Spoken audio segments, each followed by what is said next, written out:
Welcome back. It's episode 3 of Birkey on the Shop Stool. So let's get into it.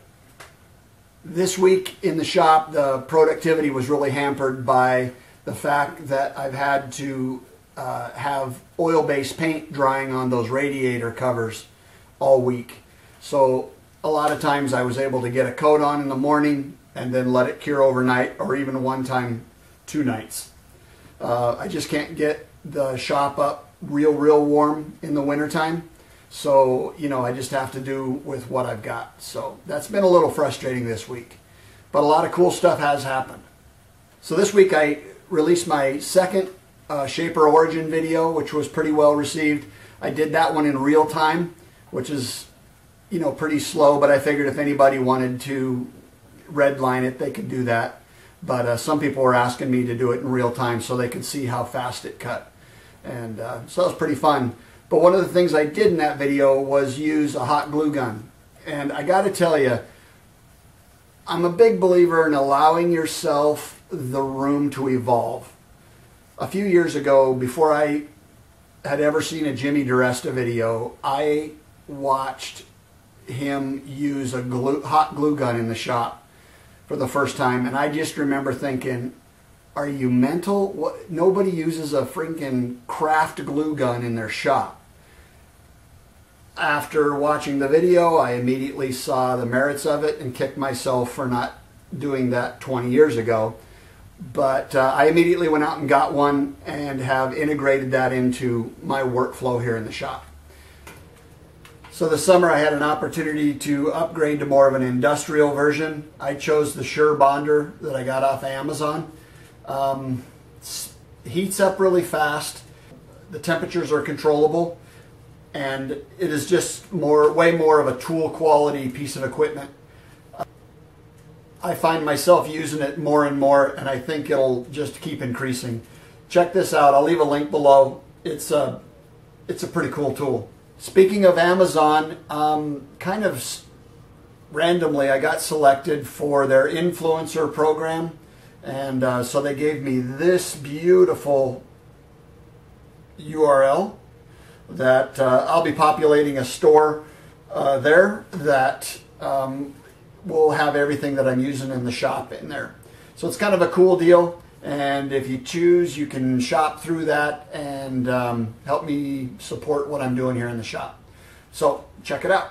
This week I got some mail from Carl and Robin Jacobson. It says, dude, this was going to be something way different, but the more Carl worked on it, the more it looked like bacon.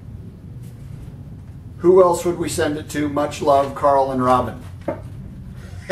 So, Carl Jacob, I have the one and only specialty Carl Jacobson carved piece of bacon in the entire known world. I couldn't be more honored if I tried. And the weird thing about this is, whatever wax Carl used on this, it smells like bacon. It's awesome. Thank you, sir. That's too cool. I love it. One of the cool things I read this week was an interview with Gwynne Shotwell, who is the COO, I believe it is, of SpaceX. And she is kind of an amazing person. We give Elon Musk a lot of credit for being an innovator and all of that. Well, she is the person that he has basically given over the control of SpaceX to actually make it happen. She says, I definitely don't think that it is a bad thing to be constrained on resources and time. It drives innovation rapidly and efficiently.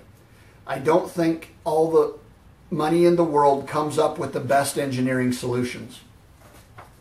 I was discussing this with Lori over at Project Happy Life, and she pointed out that this really blows up the whole argument of the trolls that, you see it on Jimmy's videos all the time of, oh, I could make that if I had all those cool tools.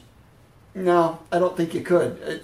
It's the same thing with tools, space, time, money. They're really just excuses. So if you believe what she's saying here, that constraints on resources and time drive innovation rapidly and efficiently, That's a big deal. It kind of takes all the excuses out of it. And I mean, I'm kind of preaching to myself here, but quit whining and get out there and make something and create something. Who knows? Might be the next SpaceX. Ha! I just got a notification that Gareth Branwin has me in his tips column again this week in Make Magazine. Must have been a really slow news week. Thanks, Gareth. I appreciate the support. I did get a cool sticker from across the pond. Phil Makes Things sent me a nice note, and he tells me that he's going to attempt to make something every day, just like Jimmy tells us to do. That's pretty cool. You know I appreciate you all a lot. You keep me inspired. Thank you very much. So that is Birkey on a Shop Stool, episode 3. And as always, Birkey out.